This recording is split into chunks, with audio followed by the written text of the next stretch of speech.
దానియేలు చెప్తున్నాడు, నాకు ఒక కల వచ్చింది.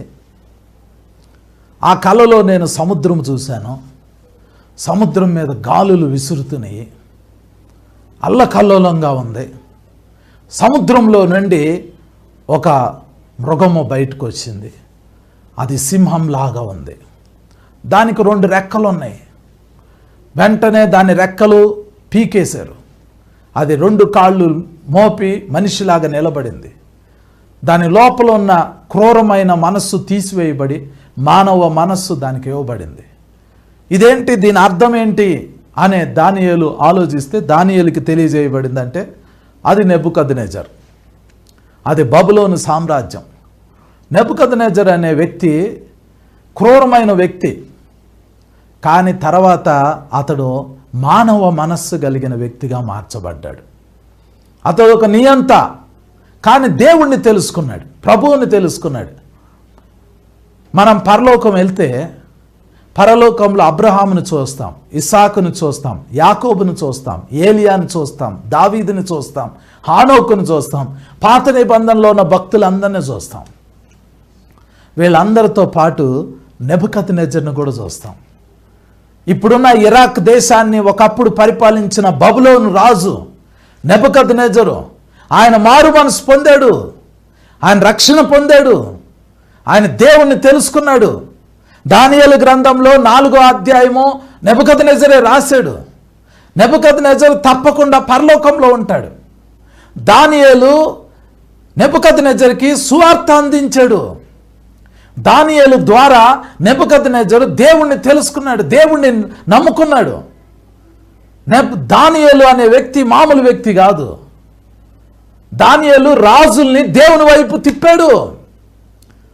దానియేలు నెబుకద్నెజరుకి సువార్త అందించాడు. నెబుకద్నెజరు యొక్క కుమారుడు బెల్షస్సారుకి సువార్త అందించాడు. ఆ తర్వాత దర్యావేషు అనే వ్యక్తికి, ఆ రాజుకి, ఆ చక్రవర్తికి దానియేలు సువార్త తెలియజేశాడు. ఆ తర్వాత కోరేషుకి కూడా సువార్త తెలియజేశాడు. దానియేలు మామూలు వ్యక్తి కాదండి. పరలోకం వెళ్ళిన తర్వాత మీరు నెబుకద్నెజర్ను చూసి, అయ్యా నువ్వు ఎట్లా పరలోకం వచ్చావు అని అడిగితే, దానియేలుని దేవుడు నా రాజ్యంలో పెట్టాడు, ఆయన ద్వారా వచ్చాను. ఆయన లోపల ఉన్న ఆయన సింహం లాంటి వ్యక్తి, ఆయన క్రూరమైన వ్యక్తి, ఆయన నియంత. అయితే దేవుడు అతని మనస్సును మార్చాడు. మానవ మనస్సు అతనికి వచ్చింది. అతను పరలోకంలో ఉంటాడు. అతని రాజ్యం అయిపోయింది. నెబుకద్నెజర్ చనిపోయాడు. ఆ తర్వాత బెల్షస్సారు వచ్చాడు, అతని కుమారుడు పరిపాలన చేసేటప్పుడే మాదియా పారసీక రాజ్యము, ఆ రాజ్యం మీద దాడి చేసి బెల్షస్సారుని చంపేసి ఆ రాజ్యాన్ని ఆక్యుపై చేశారు. రాజ్యం పోయింది. నెబుకద్నెజర్ చనిపోయాడు, కానీ నెబుకద్నెజర్ పరలోకంలో ఉంటాడు. మొదటిది అయిపోయింది. నెబుకద్నెజర్కి కలలో తల బంగారపు విగ్రహం, బంగారు శిరస్సుగా చూపించాడు. ఆ బంగారు శిరస్సు నెబుకద్నెజర్ తోటే అయిపోయింది. అది బబులోను సామ్రాజ్యం.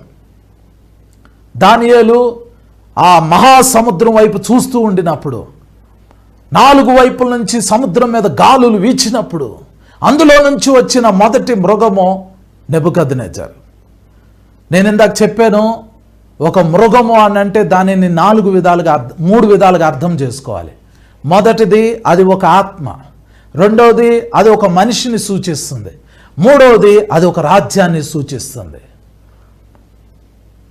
మృగము వంటి ఆత్మ కలిగిన వ్యక్తి నెబుకద్నెజర్. నెబుకద్నెజర్ అనే వ్యక్తి మృగము వంటి మనిషి, కానీ దేవుడు అతనికి మానవ మనస్సు ఇచ్చాడు. నెబుకద్నెజర్ యొక్క రాజ్యము సింహం వంటిది. అది పరిపాలన చేసింది, తలగా ఉంది, రాజు. దేవుడు ఆ రాజ్యాన్ని ఆ విధంగా దీవించాడు.